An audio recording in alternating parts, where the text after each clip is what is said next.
जय हिंद मित्रांनो, पोलीस भरती 2017 ते 2024 पर्यंत इतिहास या विषयावर आलेल्या सर्व प्रश्नांचा हा भाग 3 आहे. जर भाग पहिला आणि भाग दुसरा आपण बघितला नसेल तर अगोदर ते भाग बघून घ्या आणि आतापर्यंत आपल्या चॅनलला सबस्क्राईब केला नसेल तर चॅनलला सबस्क्राईब करा आणि बेल आयकॉन दाबायला विसरू नका. तर चला सुरुवात करूया इतिहास भाग 3 वरील प्रश्न. 101वा प्रश्न. 1921 मध्ये मोपला विद्रोह कोणत्या राज्यात झाला? तर मोपला विद्रोह हा केरळ राज्यामध्ये झाला होता. पुढचा प्रश्न. ब्रिटिशांविरुद्ध पंजाबमध्ये झालेला कुका विद्रोहाचे नेतृत्व कोणी केले? तर कुका विद्रोहाचे नेतृत्व हे रामसिंग यांनी केले होते. 103वा प्रश्न. 1857चा उठावास स्वातंत्र्य युद्ध कोणी संबोधले? 1857च्या उठावास स्वातंत्र्य युद्ध हे वि.दा. सावरकर यांनी संबोधले होते. 104वा प्रश्न. पेशवा नानासाहेब यांच्या सेनापती टिंबटिंब यांनी 1857च्या उठावात महत्त्वपूर्ण कामगिरी बजावली. बरोबर उत्तर आहे ऑप्शन क्रमांक ए, तात्या टोपे. 105वा प्रश्न. 1857च्या उठावाची सुरुवात कुठे झाली? तर 1857च्या उठावाची सुरुवात हे मीरत येथे झाली होती. 106वा प्रश्न. उचललेस तू मीठ मुठभर साम्राज्याचा खचला पाया असे कोणत्या चळवळीचे वर्णन केले जाते? बरोबर उत्तर आहे ऑप्शन क्रमांक बी, सविनय कायदेभंग. 107वा प्रश्न. टिंबटिंब यांनी जलियानवाला बाग हत्याकांडाचा निषेध म्हणून आपली सर ही पदवी ब्रिटिश शासनास परत केली. बरोबर उत्तर आहे ऑप्शन क्रमांक ए, रवींद्रनाथ टागोर. 108वा प्रश्न. रॉयल इंडियन नेव्हीचा कोणत्या नौकेवरील सैनिकांनी फेब्रुवारी 1946 मध्ये संप पुकारला व तो कोणत्या ठिकाणी पुकारला? बरोबर उत्तर आहे ऑप्शन क्रमांक ए, तलवार, मुंबई येथे.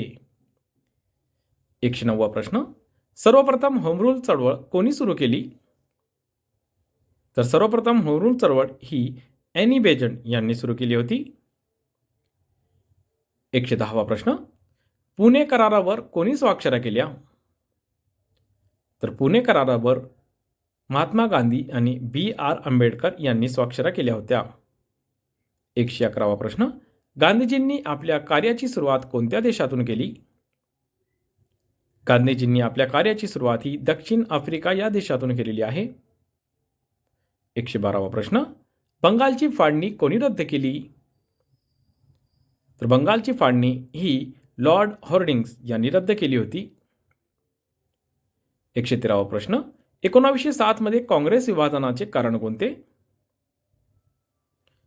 बरोबर उत्तर आहे ऑप्शन क्रमांक सी, ब्रिटिशांविरुद्धच्या संघर्षाची पद्धत.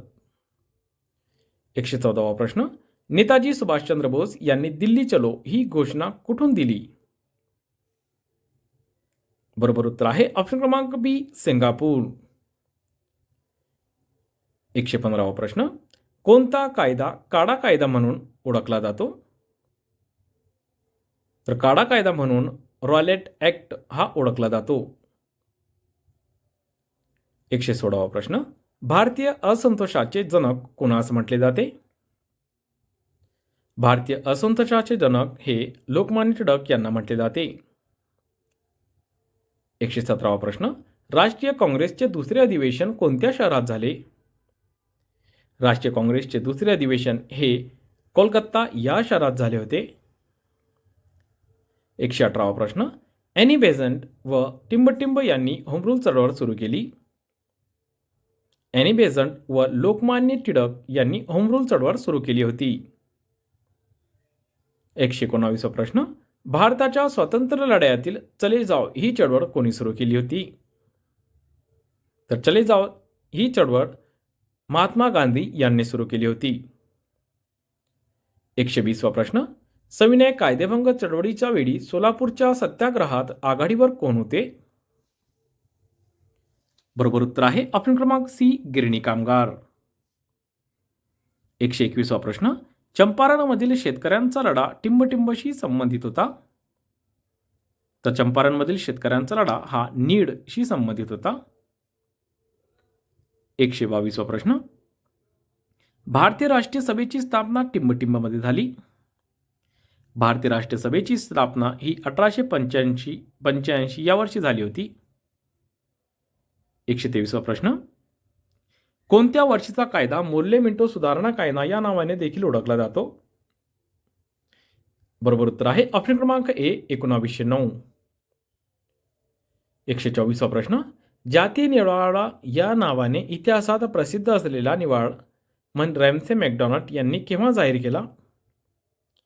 बरोबर उत्तर आहे ऑप्शन क्रमांक ए 16 ऑगस्ट 1932. 125वा प्रश्न. रॉलेट ॲक्ट या कायद्याविरुद्ध महात्मा गांधी यांनी कोणत्या दिवशी हरताळ पाडण्याचे आवाहन केले होते? बरोबर उत्तर आहे ऑप्शन क्रमांक सी 6 एप्रिल 1919. 126वा प्रश्न. चौकशी शिवाय कोणालाही कारागृहात डांबण्याचे अधिकार सरकारला कोणत्या कायद्यान्वये मिळाले? बरोबर उत्तर आहे ऑप्शन क्रमांक डी रॉलेट कायदा. पुढचा प्रश्न. कोणत्या गोलमेज परिषदेत महात्मा गांधी राष्ट्रीय सभेचे प्रतिनिधी म्हणून उपस्थित होते? बरोबर उत्तर आहे ऑप्शन क्रमांक बी दुसरी. 128वा प्रश्न. राष्ट्रीय काँग्रेसच्या पहिल्या महिला अध्यक्ष कोण होत्या? राष्ट्रीय काँग्रेसच्या पहिल्या महिला अध्यक्ष होत्या ॲनी बेझंट. 129वा प्रश्न. सन 1936 साली राष्ट्रीय काँग्रेसचे अधिवेशन कोणत्या ठिकाणी झाले होते? बरोबर उत्तर आहे ऑप्शन क्रमांक ए फैजपूर. 130वा प्रश्न. महात्मा गांधी यांनी खेडा सत्याग्रह कोणाच्या पाठिंब्यासाठी केला? योग्य उत्तर आहे ऑप्शन क्रमांक बी शेतकऱ्यांसाठी. 131वा प्रश्न. 1919च्या जलियांवाला बाग हत्याकांडाची चौकशी कोणत्या कमिशनने केली? बरोबर उत्तर आहे ऑप्शन क्रमांक डी हंटर कमिशन. 132वा प्रश्न. भारताच्या घटनात्मक विकासातील 1919च्या सुधारणा कायद्याला काय म्हणतात? योग्य उत्तर आहे ऑप्शन क्रमांक बी मॉन्टेग्यू चेम्फर्ड कायदा. 133वा प्रश्न. सायमन कमिशन भारतात कधी आले? तर सायमन कमिशन हे भारतात 1928 या वर्षी आले होते. 134वा प्रश्न. महात्मा गांधीजींचे वर्णन एका माणसाचे सैन्य वन मॅन आर्मी असे कोणी केले? बरोबर उत्तर आहे ऑप्शन क्रमांक सी लॉर्ड माउंटबॅटन. 135वा प्रश्न. चौरी चौरा येथील घटनेमुळे महात्मा गांधीजींनी फेब्रुवारी 1922 मध्ये असहकार चळवळ स्थगित केली. ते चौरी चौरा हे ठिकाण कोणत्या राज्यात आहे? बरोबर उत्तर आहे ऑप्शन क्रमांक बी उत्तर प्रदेश.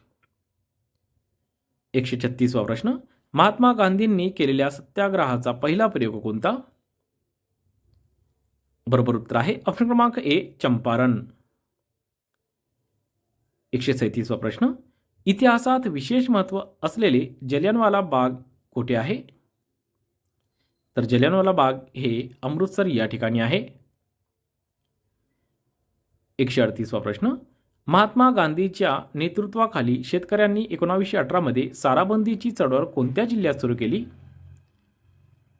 बरोबर उत्तर आहे ऑप्शन क्रमांक डी खेडा. 139वा प्रश्न. महात्मा गांधी यांच्या चंपारण सत्याग्रह खालीलपैकी कशाचा बाबतीत होता? बरोबर उत्तर आहे ऑप्शन क्रमांक ए भारतीय शेतकऱ्यांना नीड पिकवण्यासाठी सक्ती म्हणून. 140वा प्रश्न. पुणे करार कोणामध्ये झाला? तर पुणे करार हा डॉक्टर बाबासाहेब आंबेडकर व महात्मा गांधी यांच्यामध्ये झाला होता. 141वा प्रश्न. स्वराज्य हा माझा जन्मसिद्ध हक्क आहे आणि तो मी मिळवणारच हे बोल कुणाचे? तर हे बोल आहे बाळ गंगाधर टिळक यांचे. 142वा प्रश्न. कोणत्या कायद्याने भारतात सांप्रदायिक मतदारांची ओळख करून दिली? बरोबर उत्तर आहे ऑप्शन क्रमांक सी भारतीय परिषद कायदा 1909. 143वा प्रश्न. महात्मा गांधीजींचे राजकीय गुरु कोण? तर महात्मा गांधीजींचे राजकीय गुरु होते गोपाळ कृष्ण गोखले. 144वा प्रश्न. चले जाओ ठरावाचा मसुदा कोणी तयार केला होता? चले जाओ ठरावाचा मसुदा हे जवाहरलाल नेहरू यांनी तयार केला होता. 145वा प्रश्न, चले जाव चळवळ कोणत्या वर्षी सुरू झाली? चले जाव चळवळ ही 1942 या वर्षी सुरू झाली होती. 146वा प्रश्न, महात्मा गांधी यांच्या आईचे नाव काय होते? तर महात्मा गांधी यांच्या आईचे नाव होते पुतलीबाई. 147वा प्रश्न, बारडोली सत्याग्रहाचा नेता कोण होता? बारडोली सत्याग्रहाचा नेता होता सरदार वल्लभभाई पटेल. 148वा प्रश्न, भारतातील भूदान चळवळीचे जनक कोण? भारतातील भूदान चळवळीचे जनक आहे आचार्य विनोबा भावे. 149वा प्रश्न, वैयक्तिक सत्याग्रहाचे पहिले सत्याग्रही कोण होते? वैयक्तिक सत्याग्रहाचे पहिले सत्याग्रही होते आचार्य विनोबा भावे. आजचा शेवटचा प्रश्न, मुळशी सत्याग्रहाचे नेतृत्व कोणी केले होते? मुळशी सत्याग्रहाचे नेतृत्व हे सेनापती बापट यांनी केले होते.